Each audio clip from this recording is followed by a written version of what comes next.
Let's engrave the 6-ounce flask from MakerFlo. In order to make this process easier for me, I did make a 3D printed jig that just fits in the base here.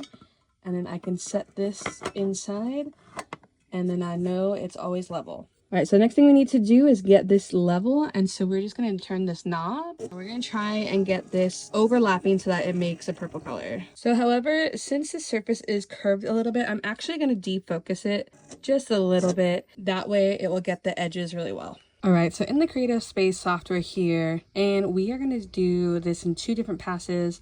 I have a tumbler first pass where it's blue light, 80 power, 400 speed with 300 lines per centimeter. And so that'll be the first one. And then now we can hit the start button.